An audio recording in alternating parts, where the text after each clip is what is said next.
আসসালামু আলাইকুম রহমতুল্লাহি ওবরকাতুহু। সম্মানিত দর্শক, আজকে আপনাদেরকে একজন বিশ্ববিখ্যাত কসাইয়ের গল্প বলবো, যাকে বলা হয় বেইজিংয়ের কসাই। পশ্চিমা দুনিয়ায় ইউরোপ এবং আমেরিকা, সেই যে চীনের তিয়ান আনমেন স্কয়ার বেইজিংয়ের, সেখানে যে নির্মম হত্যাকাণ্ড চলেছিল, হাজার হাজার ছাত্রদের উপর যেভাবে চীনের সরকার ট্যাঙ্ক চালিয়ে দিয়েছিল, কত হাজার মরেছে, কত হাজার আহত হয়েছে, কত হাজার পঙ্গু হয়েছে, বা কত লাখ মানুষ মরে গেছে, এই ইতিহাস পৃথিবী জানতে পারেনি। বেশি দিন আগের ঘটনা নয়। এই ঘটনার যিনি নায়ক, তার নাম দেং জিয়াওপিং, যিনি কোনো রাষ্ট্রীয় পদ পদবিতে ছিলেন না। তাকে বলা হতো চীনের কমিউনিস্ট পার্টির উপদেষ্টা। তিনি না ছিলেন প্রেসিডেন্ট, না ছিলেন কোনো কিছু, কিন্তু পুরো চীন তার কথায় চলত। তো সেই যে চীনের নেতা, যিনি সাবেক নেতা, যিনি কমিউনিস্ট পার্টির চেয়ারম্যান ছিলেন মাও, কিন্তু দেং জিয়াওপিং কোনো পদ পদবিতে ছিলেন না, তিনি প্রধান উপদেষ্টার রূপে ছিলেন। কিন্তু পুরো রাষ্ট্র, পুরো শাসন ব্যবস্থা তিনি যেভাবে চালিয়েছেন, মোটামুটি ২-৪-৫০০ বছরে পৃথিবীর এত বড় সাম্রাজ্যে এত পাওয়ারফুল কোনো শাসক আসেনি। তো চীনের সেই যে তিয়ান আনমেন স্কয়ারের যে নির্মম হত্যাকাণ্ড, এই জন্য তাকে বলা হয় বেইজিংয়ের কসাই। যেমন নরেন্দ্র মোদীকে বলা হয় গুজরাটের কসাই, তদ্রূপ বেইজিংয়ের কসাই দেং জিয়াওপিং। এরকম একজন কসাইয়ের কাছ থেকে আমাদের কি শিক্ষা গ্রহণ করার আছে, সেই বিষয়গুলো নিয়ে বলব। একই সঙ্গে এই প্রসঙ্গ বলতে গেলে আর একজন লোকের নাম চলে আসে। তিনি হলেন সিঙ্গাপুরের প্রতিষ্ঠাতা, ফাউন্ডিং ফাদার বা father of the nation, mister Lee Kuan. এই দুজনের কাহিনী এই মুহূর্তে আমাদের জন্য, বিশেষ করে জনাব তারেক রহমান, তার সঙ্গী সাথী যারা রয়েছেন, তাদেরকে পড়তে হবে, জানতে হবে, হৃদয়ঙ্গম করতে হবে, এবং এই দুজন মহামানবের জীবনের যে সংকটগুলো ছিল, রাজনীতির যে সংকটগুলো ছিল, তারা যেভাবে এটা মোকাবেলা করেছেন, সেই জিনিসগুলো বাংলাদেশের প্রেক্ষাপটে যতটা সম্ভব সেই কাজ তারেক রহমান সাহেবকে করতে হবে। আর যদি সেটা তারেক রহমান সাহেব না করতে পারেন, আমরা হারিয়ে যাব, আমরা সবাই বিপদে পড়ব, বিপত্তিতে পড়ব। আপনি আমি কেউ রক্ষা পাবো না।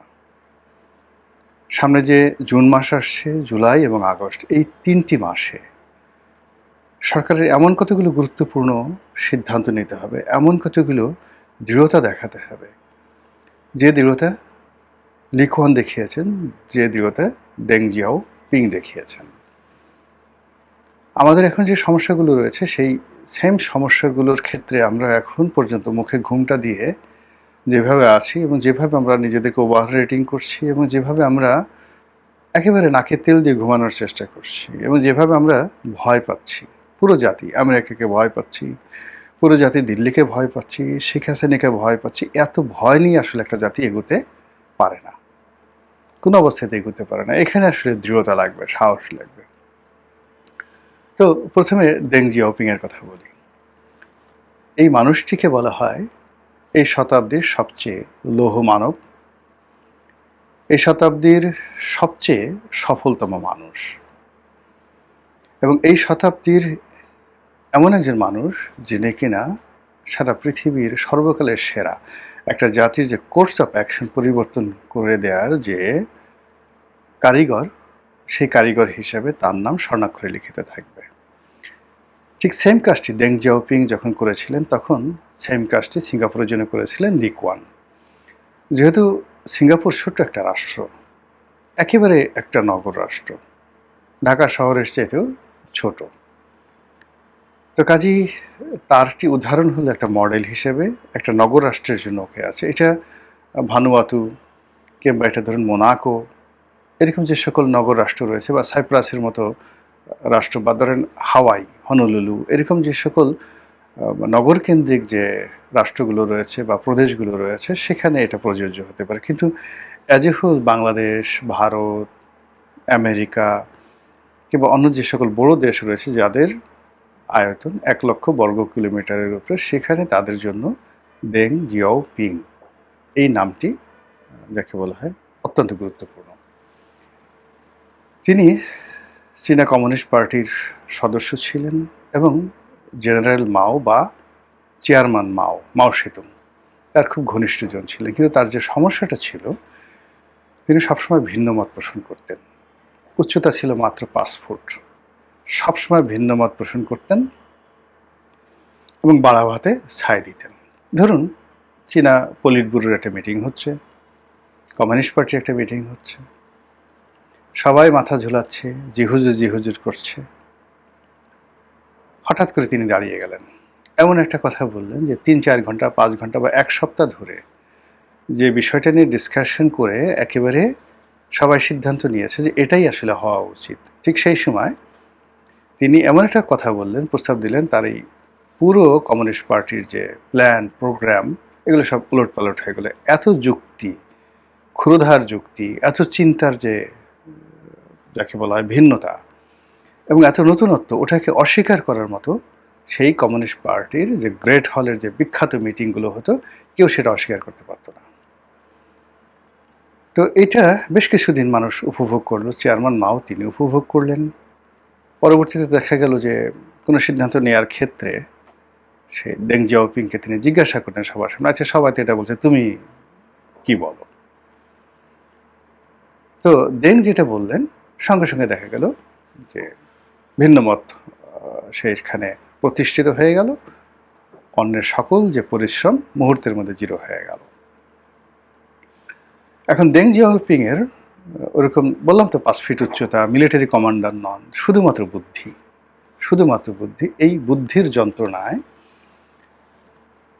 হাজার হাজার মানুষ যারা ক্ষমতালোভী, যারা মানে মাও সেতুংকে ব্যবহার করে একটা ক্ষমতার বলয় গড়ে তুলছে, কিন্তু এদের সিদ্ধান্তে যাকে বলা হয় চীনের কোনো উন্নতি হচ্ছে না। চীন একটা বিপ্লব করেছে, সফল বিপ্লব করেছে, কিন্তু সেই বিপ্লবকে মোকাবেলা করার জন্য অন্তত পক্ষে 10 থেকে 12 কোটি মানুষকে মেরে ফেলতে হয়েছে। আর সমপরিমাণ মানুষ দুর্ভিক্ষ অনাহারে মারা গেছে এই একটা আজকের এই চীনের এই পর্যায়ে আসার জন্য। তো ওই অবস্থাতে যখন দেং জিয়াওপিং এই জিনিসগুলো দেখলেন যে না, এর মধ্যে মানুষ বিলাসিতা করছে, এর মধ্যে কমিউনিজম প্রতিষ্ঠা করতে গিয়ে মানুষ টাকা লুট করছে, বিদেশে পাচার করছে, সব মিলিয়ে একটা এলোমেলো অবস্থা, তখন তার বিবেকের তাড়নায় তিনি সত্য বলতেন। এই সত্য মাও সেতুং প্রথমে সহ্য করতে পারতেন, কিন্তু পরবর্তীতে তিনি আর সহ্য করতে পারলেন না। যাই হোক, অনেক শত্রু হয়ে গেল এবং একটা সময় তাকে প্রাণে বাঁচানোটাই দায় হয়ে গেল। চেয়ারম্যান মাও সেতুং বুঝলেন যে এই তার এই বিশ্বস্ত মেধাবী যে মানুষটি, এই মানুষটিকে তিনি আর ধারণ করতে পারছেন না। ফলে তিনি তাকে এক্সাইলে, নির্বাসনে পাঠালেন যেন তিনি প্রাণে বেঁচে যায়, এবং সেখানে তিনি নীরবে থাকলেন বহু বছর। চেয়ারম্যান মাও যখন মারা গেলেন, ঠিক সেই সময়টিতে তিনি দেং জিয়াওপিংকে তার পরবর্তী উত্তরসূরি করলেন এবং মৃত্যুর কিছুদিন আগে তাকে আবার এক্সাইল থেকে ফিরিয়ে আনলেন। এই তিনি নেতৃত্বের কাছাকাছি এলেন। তো যাই হোক, এরপর থেকে তো ইতিহাস। তিনি যেদিন থেকে ক্ষমতায় আসলেন, তিনি প্রথমে বললেন যে আমি কোনো পদ পদবিতে থাকবো না, সবাই তোমরা ক্ষমতা ভোগ করবে, ক্ষমতা পরিচালনা করবে এবং আমার কাছে জবাবদিহি করবে। আর আমার যে সকল সিদ্ধান্ত, আমি একা থাকবো, তোমাদের সমস্ত মানে যদি আমি ফর্মাল যে মিটিং এখানে যদি ব্যস্ত থাকি, তাহলে দেশ জাতি নিয়ে আমি কোনো চিন্তা করতে পারবো না। আমি শুধুমাত্র একা একা থেকে তোমাদের কর্মকাণ্ড দেখব, দেখার পরে তোমাদের ভুল ভ্রান্তিগুলো শুধরানোর চেষ্টা করব, তোমাদেরকে শাস্তি দেব, আর যে নিত্য নতুন যে চিন্তা, সেই নিত্য নতুন চিন্তা তোমাদের উপর আরোপিত করব। এটাই উনি সিদ্ধান্ত দিলেন এবং সেই সিদ্ধান্ত থেকে তিনি একেবারে আবার সে একাকী হয়ে গেলেন। তিনি যখন প্রয়োজন মনে করতেন মালয়েশিয়া সফর করতেন, প্রয়োজন মনে করতেন সিঙ্গাপুর সফর করতেন, অন্যান্য দেশে যেতেন, এর বাইরে কোনো কিছু করতেন না। তার একটা সাক্ষাৎকার দেখেছিলাম ইউরোপের, এবং এটা তার একমাত্র সাক্ষাৎকার। আমেরিকার 60 মিনিট একটা অনুষ্ঠান হতো, তো সেখানে তাকে প্রশ্ন করা হলো যে, "আপনি সর্বেসর্বা, কিন্তু আপনি কোনো পদপদবীতে নেই। সমস্ত ক্ষমতা আপনার হাতে। কিন্তু আপনি জনসম্মুখে আসছেন না। কারণটা কি?" তিনি বললেন যে, "আমি আসলে একক ব্যক্তিত্ব, চেয়ারম্যান মাওয়ের মতো একক ব্যক্তিত্ব হয়ে সমস্ত রেসপন্সিবিলিটি নিজের ঘাড়ে নিতে চাচ্ছি না। আমি এরকম একটা শাসন ব্যবস্থা গড়ে তুলেছি যেটাকে বলা হয় কালেকটিভ এফোর্ট। এখানে সবাই কাজ করছে এবং যারা কাজ করছে তারা ক্রেডিট নেবে, ধন্যবাদ পাবে এবং একই সঙ্গে তাদের ভুল ভ্রান্তির জন্য তারা শাস্তি হবে। তো আমি যদি সামনে চলে আসি তাহলে এই পুরো যে কালেকটিভ যে এফোর্টটি এটি এককেন্দ্রিক হয়ে যাবে। সবাই আমার উপর দায়িত্ব চাপাবে, সবাই আমার প্রশংসা করবে এবং সবাই আমাকে গালাগাল করবে। তো প্রশংসা যখন আমাকে করবে তখন আর আমি আজকের এই অবস্থা থাকবো না। প্রশংসা পেলে মানুষ কাণ্ডজ্ঞান হারিয়ে ফেলে। সে নিজেকে অনেক বড় মনে করে। আবার যখন কোনো মানুষকে নির্দয়ভাবে তাকে গালাগাল করা হয় তখন আর তার মধ্যে সেই শক্তি থাকে না, রেজিস্ট্যান্স পাওয়ার থাকে না, কাজ করার উৎসাহ থাকে না। এই জন্য আমি নিজেকে আড়াল রেখে সেই সেম কাজগুলো করি। বোঝার চেষ্টা করুন কত বড় তার যে শক্তি। দ্বিতীয়ত লি কুয়ান তার একটা সাক্ষাৎকারে বলেছেন যে, "আমি তার কাছ থেকে ২ থেকে ৩ বার তার সঙ্গে বৈঠক করেছি, সিঙ্গাপুরে করেছি এবং বেইজিংয়ে করেছি। আমার দেখা মতে সারা পৃথিবীতে যে শ্রেষ্ঠ মানুষগুলো রয়েছে তার মধ্যে ১ নম্বর হলো দেং জিয়াওপিং। তিনি শুনতেন খুব বেশি, কথা বলতেন খুব অল্প, আর যে সিদ্ধান্তগুলো দিতেন, ভেবেচিন্তে সিদ্ধান্ত দিতেন এবং তার প্রতিটি সিদ্ধান্ত 100% সেটা বাস্তবায়িত হতো এবং সেটা তিনি অ্যাসিওর করতেন। শতভাগ নিশ্চিত না হয়ে তিনি কোনো সিদ্ধান্ত দিতেন না এবং সিদ্ধান্ত যেগুলো দিতেন সেগুলো শতভাগ বাস্তবায়িত হতো। এবং কোনো রকম উপস্থিত বুদ্ধি বা যাকে বলা হয় কোনো রকম যাকে বলা হয় আবেগপ্রবণ হয়ে তিনি কথা বলতেন না, যেটা না জানতেন চুপ থাকতেন। উদাহরণ হিসেবে তিনি যেটা বললেন যে তিনি সিঙ্গাপুরে এলেন, আমার সঙ্গে দেখা করতে এলেন। তখন চীনের সঙ্গে সিঙ্গাপুরের সম্পর্ক ভালো যাচ্ছিল না। এর কারণ হলো সিঙ্গাপুর তখন আমেরিকা এবং ইউরোপকে মানে কন্টিনিউয়াস অ্যাক্সেস দিয়ে দিয়েছে সিঙ্গাপুরে আনকন্ডিশনাল ইনভেস্ট করার জন্য। তো এটা দেং পছন্দ করছিল না। তিনি বারবার বলছিলেন যে, "দেখো তুমি এই কাজ কেন করছো? আমরা তোমার নিকটতম প্রতিবেশী। আমাদের সাথে ঝগড়াঝাটি করে তুমি পারবা না। তো আমেরিকা তোমাকে রক্ষা করার জন্য এখানে আসবে না। কিন্তু চীন যদি তোমার পথে বাধা দেয় তাহলে তুমি নিজেকে রক্ষা করতে পারবে না।" এভাবে তিনি কথা বলছিলেন। আর অন্য যে নেতা তিনি দেখলেন যে এত বড়, এত বিশাল, তার সাথে কথা না বলাটাই বুদ্ধিমানের কাজ। তো তিনি সেগুলো শুধু শুনছিলেন এবং তারকে জাস্টিফাই করার চেষ্টা করছিলেন যে আসলে তার আর কী বক্তব্য আছে।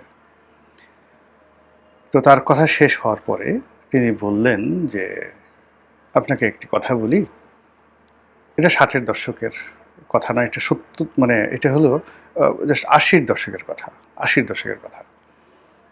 তো বললেন যে, দেখেন আপনাদের তো চীনা কমিউনিস্ট পার্টি বা কমিউনিস্ট যে একটা রুল আছে সেই রুলের একটা প্রধান বিষয়বস্তু হলো যে অন্য দেশের ইন্টারনাল ব্যাপারে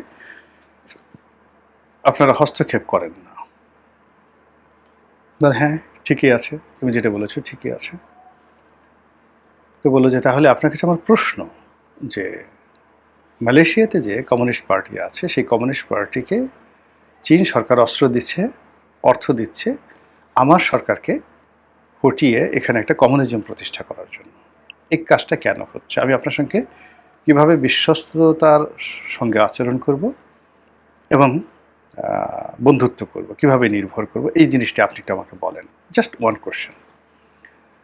তো ওই যে দেং জিয়াওপিং তার যে লি কুয়ানের সঙ্গে যে বৈঠক হবে এর একটা প্রস্তুতি ছিল, কথাগুলো শেখানো ছিল এবং তিনি যে কথাগুলো বলতেন তো সেই কথাগুলো আলটিমেটলি একই কথা তিনি সবার সঙ্গে বলতেন, এর বাইরে যেত না, শিখিয়ে দেওয়া হতো একই কথা। তো এই একই কথার বাইরে যখন ভিন্ন একটা কথা যেটার ভিন্ন প্রশ্ন উত্তর দিতে হবে তিনি আটকে গেলেন। তখন তিনি বললেন যে, দেখো, তোমাকে আমার খুব পছন্দ হয়েছে। তোমাকে আমার খুব পছন্দ হয়েছে। তুমি যে বিষয়টা আমার কাছে জানতে চেয়েছো, এই বিষয়ে আমি আসলে কিছুই জানি না। আমাকে জেনে তারপর একটা সিদ্ধান্ত নিতে হবে, তারপর তোমার সাথে কথা বলতে হবে। কিন্তু সেটার জন্য হয়তো কিছু সময় নিবে। আ তুমি বেজিং আমার সঙ্গে দেখা করতে আসো। তোমার সঙ্গে আমার খুব পছন্দ হয়েছে। ডেং জিয়াওপিং বললেন।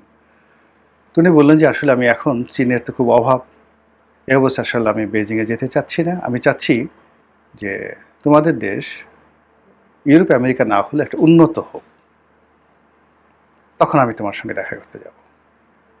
তো দেং জিয়াওপিং বললেন যে, দেখো, এটা সময় নেবে। অনেক সময় নেবে, অন্ততপক্ষে ২০ বছর। সেই ২০ বছর আমি বাঁচব কিনা আমি জানি না। কিন্তু তোমাকে আমার পছন্দ, তুমি আগেই আসো। কাম অন, ফরমাল এই সমস্ত বাদ দিয়ে ব্যক্তিগত সম্পর্কটা করা যাক। বুঝার চেষ্টা করেন নেতা কাকে বলে, দ্য বুসার অফ দ্য বেইজিং। এবং এটা লিয়ে কুয়ানের বক্তব্য। তিনি এটা পাবলিক স্পেসে এই কথাগুলো স্পিচ দিতে গিয়ে কথাগুলো বলেছেন। তো যাই হোক, বলে ঠিক আছে, আসবো। আপনি যখন আমাকে দাওয়াত দিবেন তখন আমি আসবো। এরপরে 18 মাস চলে গেছে, মানে 1.5 বছর চলে গেছে, কোনো যোগাযোগ নেই। হঠাৎ করে ডেং জিয়াওপিংয়ের পক্ষ থেকে একটা চিঠি আসলো। বলল যে, ওই 18 মাস আগে তোমার সঙ্গে আমার যে আলাপ আলোচনা হয়েছিল, আমি সেটা খোঁজ নিয়েছি। তুমি যে অভিযোগ করেছ সেটা সত্য। আর সেই বিষয়টি বন্ধ করার জন্য আমি ব্যবস্থা নিয়েছি এবং এখন মালয়েশিয়া থেকে কমিউনিস্ট পার্টির কেউ আর তোমাকে ডিস্টার্ব করবে না এবং তাদেরকে রেজিম চেঞ্জ করার জন্য কোনো অর্থ, বিত্ত কোনো কিছু দেওয়া হবে না। কাজেই এখন তোমার আমার মধ্যে একটা বন্ধুত্ব হতে পারে, সুন্দর বন্ধুত্ব হতে পারে। আমি যে তোমাকে বেইজিং ভ্রমণের দাওয়াত দিয়েছিলাম, এখন তুমি আসো নিশ্চিন্তে, নির্ভাবনায়। তোমার এবং আমার মধ্যে এখন বন্ধুত্বের পথে কোনো বাধা নেই। একবার একটু চিন্তা করেন তো, নেতা কাকে বলে? লি কুয়ান বলছেন যে আমেরিকা এবং চীনের মধ্যে যে পার্থক্য, সেই পার্থক্য হলো যে আপনি কোনো কারণে চীনের সঙ্গে বন্ধুত্ব করেছেন, চীনকে ওন করেছেন, চীন আপনাকে বিশ্বাস করে, বিপদের সময় চীন আপনাকে কখনো ছেড়ে যাবে না। এমনকি যদি আপনি আহত হন, আপনাকে আজীবন চীনে নিয়ে চিকিৎসা দেবে, ভাতা দেবে এবং আপনাকে লালন পালন করবে। লি কুয়ানের বক্তব্য। কিন্তু আমেরিকা এমন একটা দেশ, যে দেশ শুধু আজকের কথা চিন্তা করে, কালকে আপনাকে ভুলে যাবে। আর এর বাস্তব প্রমাণ হিসেবে লি কুয়ান ইরানের রেজা শাহ পাহলভির কথা বলছিলেন যে রেজা শাহ পাহলভি যে সেবা চীনকে মানে আমেরিকাকে দিয়েছে, তারপরেও আমেরিকাতে ঢোকার তিনি অনুমতি পাননি। চিকিৎসার অভাবে তিনি মারা যাচ্ছিলেন ইটালিতে। তো এই যে একটা দুর্বিষহ অবস্থা, একটা দীর্ঘদিনের যে লোক, তাবেদার বলেন, যা কিছু বলেন, তাদের সঙ্গে এই যে আমেরিকার যে আচরণ, সেই আচরণের কারণেই আমেরিকা এখন পর্যন্ত বন্ধু তৈরি করতে পারেনি, যেটা চীন বন্ধু তো তৈরি করে ফেলেছে। তিনি বলার চেষ্টা করছেন যে আজকের সিঙ্গাপুর আমরা যে অবস্থায় এসেছি, সেই অবস্থার অন্যতম কারণ হলো যেদিন থেকে আমি সিঙ্গাপুরের সব কিছু চীনের জন্য উন্মুক্ত করে দিয়েছি, সেই দিন থেকে সিঙ্গাপুরের যে গ্রোথ, সেই গ্রোথটা যত দ্রুত হয়েছে, এটা আমি ২০ বছর, অর্থাৎ ৬০-এর দশক থেকে শুরু করে ৭০-এর দশকে পুরো সময়টা আমি চেষ্টা করে পারিনি। এই বিষয়গুলো আমি খুব সংক্ষেপে বললাম ভিডিওতে, আপনাদের ধৈর্য হানি ঘটবে এই কারণে।